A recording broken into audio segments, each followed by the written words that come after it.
പ്രിയമുള്ള പ്രേക്ഷകരെ നമസ്തേ. നാം ഇവിടെ ചർച്ച ചെയ്യുന്നു ശ്രീ മേൽപ്പത്തൂർ നാരായണ ഭട്ടപാദനാൽ വിരചിതമായ നാരായണീയത്തിൽ കപിലോപദേശമെന്ന 15ാമത്തെ ദശകത്തിലെ 2ാമത്തെ ശ്ലോകം.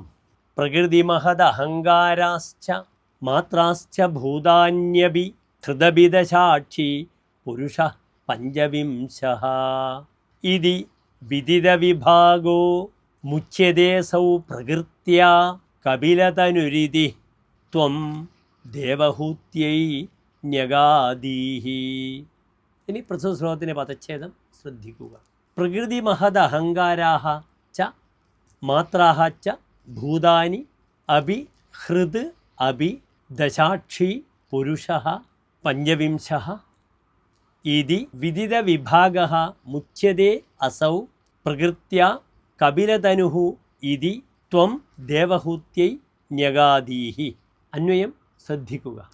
പ്രകൃതി മഹദ് അഹങ്കാരാഹ മാത്രാഹ ഭൂതാനി അഭി ദശാക്ഷി പുരുഷഃ പഞ്ചവിംശഃ ഇതി വിദിത വിഭാഗഃ അസൗ പ്രകൃത്യാ മുച്യതേ ഇതി കപിലതനുഃ ത്വം ദേവഹൂത്യൈ ന്യഗാദീഹി.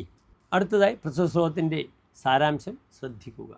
പ്രകൃതി മഹത്തത്വം, അഹങ്കാരം, 5 തന്മാത്രകൾ, 5 മഹാഭൂതങ്ങൾ, 5 ജ്ഞാനേന്ദ്രിയങ്ങൾ, 5 കർമ്മേന്ദ്രിയങ്ങൾ, മനസ്സ്, ഇവ 24ഉം പുരുഷനും ചേർന്ന 25 തത്വങ്ങളെ വേർതിരിച്ചറിയുന്ന ജീവൻ മായാമയിയായ പ്രകൃതിയിൽ നിന്നും മോചിക്കപ്പെടുന്നു എന്ന് കപിലരൂപിയായ അങ്ങ് മാതാവായ ദേവഹൂതിയോട് പറഞ്ഞു. നമസ്തേ.